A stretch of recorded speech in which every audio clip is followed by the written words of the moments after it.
welcome to God's 5 Minutes with Pastor Ed Wilson. Reach him at gods5minutes@gmail.com. Now, here's Ed Wilson with God's 5 Minutes. Hello, friends.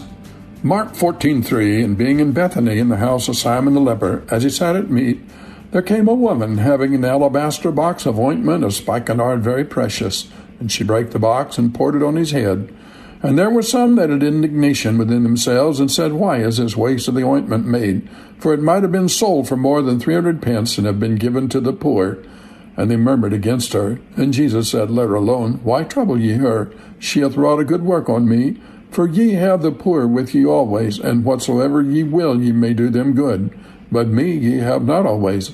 She hath done what she could. She is come beforehand to anoint my body to the burying. Verily I say unto you, wheresoever this gospel shall be preached throughout the whole world, this also that she hath done shall be spoken of for memorial of her. John's gospel set this incident in its due framework of time and place, and tells us the names of those involved. The time was within the week of Calvary. The place was Bethany, where Jesus had raised Lazarus from the dead. The woman who broke the box of ointment and poured the perfume on the head and feet of Jesus was Mary. The first critic of her action was Judas. Selfishness blames love for the profusion and prodigality which to it seemed folly and waste. The disciples chimed in with the objection, not because they were superior to Mary in wisdom, because they were inferior in consecration. Mary is made out to be a monster of selfishness. Why was not this ointment sold for 300 pence and given to the poor? Well, Mary had one precious thing, which was her very own, and she caught it up, and in the irrepressible burst of her thankful love, as she saw Lazarus sitting there at the table beside Jesus, she poured the perfume on his head and feet. He cast his shield over the poor, unpractical woman who did such an utterly useless thing, for which a basin of water and a towel would have served far better.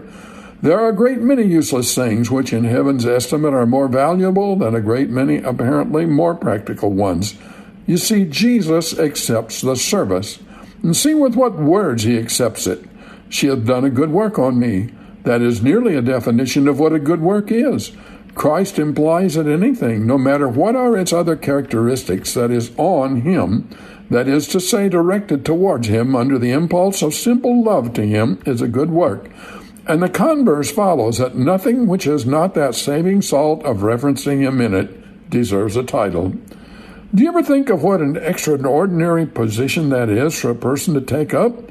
Think about me and what you do, and you will do good. He took the best that anyone could give him, whether it was of outward possessions or of inward reverence, complete submission and love and trust. He never said to anyone, You're reverencing me too highly. You are exaggerating about me. Stand up, for I am also a man. One sometimes would like to see more things done for him that the world would call utter folly and prodigal waste and absolutely useless.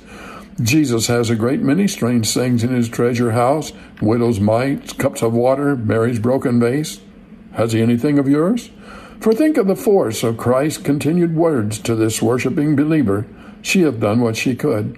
We are not measured in our efforts of service by the capacities of others or by the overall capacity of a group. He who created us each as individuals has also an individual understanding of our talents and our weaknesses. His scales are merciful. When the wheat is brought from hands which are sown and husbanded it in love, here Mary has received the commendation which is able to comfort her in the ordeal of his crucifixion, which lay just ahead, and also in the dying moments of her own earthly life. How can we wish for more? For it is the fondest wish and the hope of every child of God to hear the sentence, the sublime sentence at the end of life's mortal day, She hath done what she could. There is no better epitaph that heaven has to offer to us on our earthly sojourn.